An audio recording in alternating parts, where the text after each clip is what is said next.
원하시고 계십니다. 그래서 오늘은 바로 이 비유를 통하여서 사랑의 그 실체를 알지 못하는 소경된 자들의 모습을 더 깊이 깨닫게 합니다.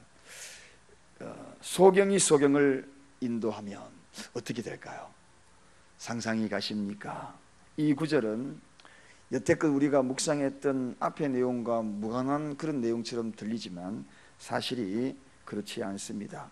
사실상 앞에 있던 이 내용들을 더 깊이 있게 다루는 그런 대목이기도 합니다. 여러분, 예수님이 가르쳤던 이 교훈은 사실상 그동안에 들어보지 못했던 이야기가 아닙니까? 원수를 사랑하라, 비판하지 마라, 정죄하지 마라.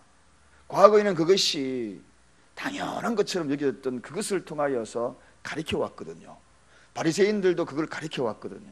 서기관들도 당시의 종교 지도자들이 그걸 가르쳐 왔거든요. 그런데 지금 듣도 보도 못한 원수를 사랑하라, 비판하지 마라, 정죄하지 마라, 이렇게 일러주는 이 내용들은 정말 충격적인 이야기였습니다. 알고 보니 그들이 과거에 신앙생활한 것이 다 소경이었어요. 소경이었다는 겁니다.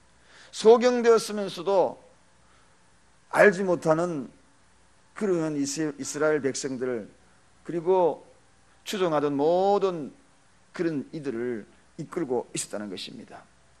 소경과 다를 바 없었지 않습니까, 여러분? 바로 오늘 그것을 이야기하면서 새로운 지도자들을 예수님이 세울 것을 기도합니다. 이제는 당신들이 따랐던 서기관과 바리새인들이 아니라 이제 예수님이 세운 12 제자들, 정령 복음이 무엇인지, 사랑이 무엇인지 그 실체를 깨우쳐주는 진실된 지도자들을 세워나가겠다는 것입니다. 그래서 소경이 소경된 자 인도하는 그러한 분은 반드시 동일하게 모두가 다 파멸할 수밖에 없다 하는 것입니다. 오늘날 과연 소경이 누굽니까? 누구를 가리켜 소경이라 이야기할 것입니까? 이제 오늘 말씀을 좀 더 깊이 있게 한번 들어가 보고자 합니다. 인도의 동화 가운데에 이런 동화가 있습니다. 어느 날 바보가 나무 위에 올라가가지고 톱으로 자기가 앉아있는 나무 위에 올라있는 그거를 잊어버리고 자기가 앉아있는 그 나무를 톱으로 썰기 시작합니다. 어떻게 되겠습니까? 당연히 떨어지죠. 자기가 앉아있는 그 나무를 이렇게 막 톱으로 쓰는 거죠. 쾅 하고 떨어집니다. 거기에서부터 이 이야기가 시작이 되는데요, 과거에 나무에서 떨어져 죽었다는 그러한 소문을 이 바보가 듣고 있었던 것입니다. 그래서 자기를 썰었던 그 나무가 떨어지니까 쿵 하고 분명히 목숨이 붙어 있는데 나는 죽었다, 나는 죽었다 이렇게 생각한 겁니다. 왜냐하면 과거에 떨어져 죽었다는 소문이 그 속에 들어있기 때문에. 그래서 나는 죽었기 때문에 이제 호흡을 멈춰야지, 나는 죽었어, 나는 죽었어. 그렇게 있는데 또 바보 친구들이 호흡을 멈추려고 막 이래 있는 그 모습을 보면서 바보 친구들이 오더니만은 호흡 멈췄네, 그리고 나무에서 떨어지면 무조건 죽은 거야 하면서 바보들이 또 그를 둘러매고 공동묘지로 향합니다. 죽었으니까 묻어야죠. 한참 가다 보니까 길이 두 갈래 나온 겁니다. 그래서 죽은 이 바보가 이렇게 가면서 호흡은 하고 있었지만 자기는 죽었다고 있는 겁니다. 바보들은 또 죽었으니 공동묘지에 묻어야 된다고 또 끌고 가고 있는 겁니다. 길이 두 갈래 나오니까 바보들끼리 막 싸움이 일어난 겁니다. 이 길이 공동묘지야, 아니야 이 길이야, 막 싸우니까 죽은 그러한 바보가 갑자기 벌떡 일어나도 이 바보야, 그 길이 아니고 이 길이야 하고 이야기하더라는 거예요. 그리고 난 다음에 다시 참 나는 죽었지 하고 또 눈을 감고 하고 있더라는 거죠. 바보가 바보를 인도하면 바보스러운 일밖에 할 수 없고, 그리고 멀쩡한 생사람이 죽은 것처럼 생활하고 또 멀쩡한 사람을 무덤에 묻는 그런 결과를 초래한다는 인도에서 흘러오는 설화의 이야기입니다. 소경이 소경을 인도한다.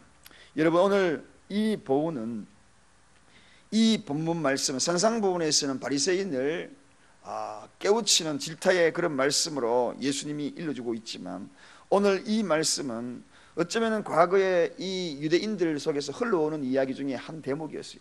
소경이 소경을 인도하면 반드시 같이 멸망한다는 격언이 그 당시에 있었다는 것입니다. 그 격언을 다시 상기시키는 겁니다. 그런데 그들이 소경인 줄 알지 못했다는 겁니다. 마치 바보가 바보인 것을 알지 못하는 것. 알고 보면 바리새인과 서기뿐만 아니라 오늘 이 시대에 살아가는 영적인 문외한들, 그들이 다 소경이 아닌가, 소경이 아닌가. 오늘날 소경을 인도하는 그런 경우가 얼마나 많은지 모릅니다. 그래서 여러분, 자녀 교육도 잘 시켜야 되는 겁니다.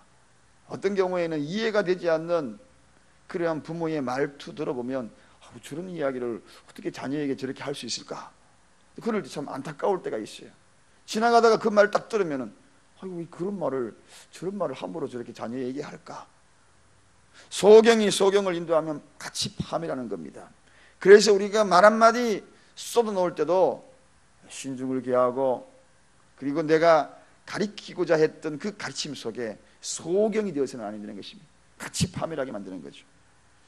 자, 오늘 사실 영적인 소경인 모든 이가 다 인간이 영적인 소경입니다. 우리 정말 하나님을 제대로 다 알 수 있습니까? 오늘 이 자리에 앉아 계신 여러분들이 삼위일체에 대해서 정확하게 이야기할 수 있습니까? 물론 교리적으로 형성이 되어 있지요.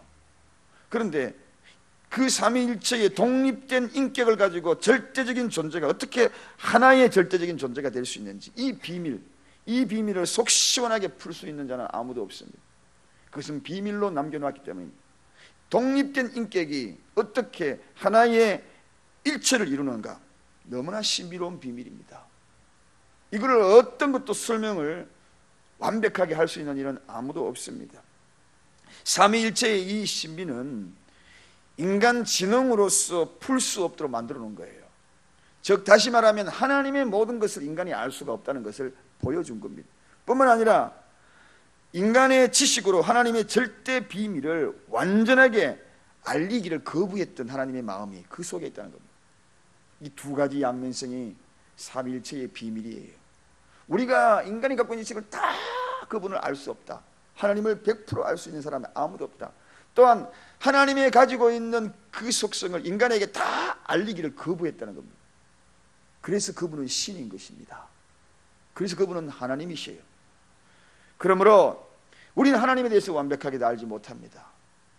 뿐만 아니라 하나님의 섭리에 대해서도 다 알고 있는 분 계십니까, 여러분? 지나고 나서는 그때야 하고 무릎을 치지, 당시에 그 일이 나에게 일어나는 것에서 완벽히 알고 있는 인간은 아무도 없다는 것입니다.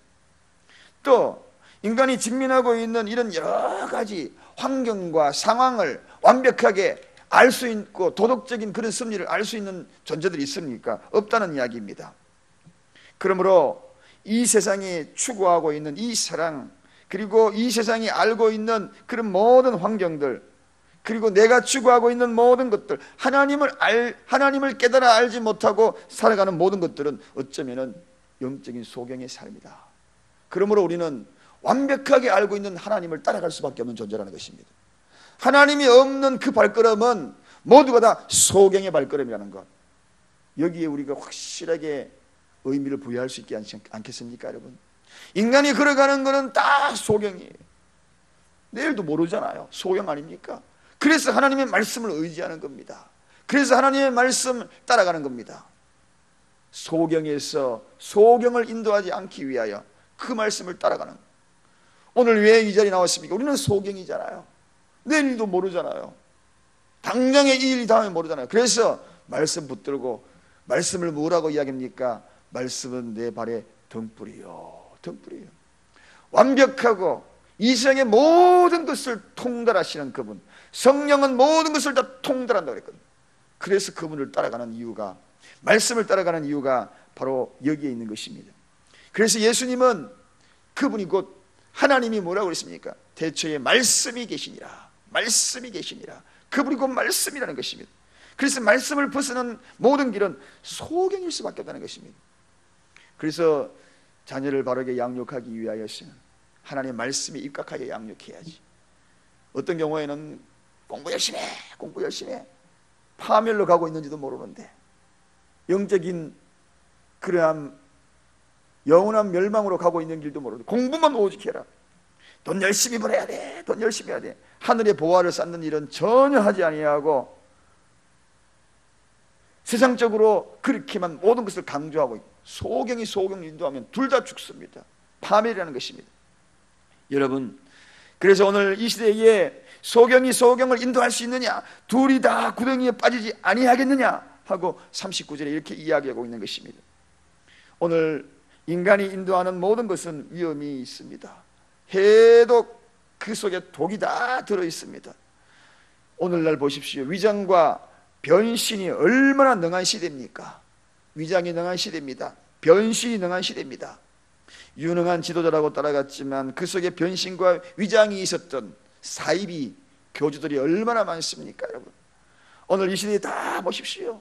그런 시대, 사이비의 그들의 발걸음을 추종했던 수많은 이들 함께 멸망당하는 겁니다. 소경이 소경을 인도하면 그렇게 되는 것입니다. 바리새인이, 서기관들이 인도했던 그 발걸음은 다 멸망의 발걸음으로 갈 수밖에 없다는 것을 지금 일러주고 있는 겁니다. 사랑의 실체를 제대로 알지 못하고, 사랑이 어떤 것인가 그런 걸 알지 못하고, 사랑의 원리를 제대로 깨우치지 아니하고 사랑이 이런 것이다라고 이야기했던 것, 눈은 눈으로, 이는 이로 갚아야만 하는 것이 사랑인 줄 알았는데 완전히 송두리째 깨트려버리지 않습니까?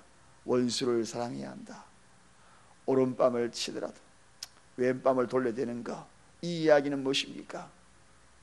그저 이렇게 하라는 더 화나게 하는 것이 아니라 그랬죠. 할 수만 있다면 평화라는 것입니다. 할 수만 있다면. 이런 모든 원리를 깨우쳐 주는 것은 참으로 새로운 복음이거든요. 이런 말씀을 따라가라. 이게 바로 오늘 주님이 앞의 내용과 이렇게 연관되는 그러한 이야기입니다. 그러면서 소경의 인도를 받는 자는 반드시 불행하게 될 것이다.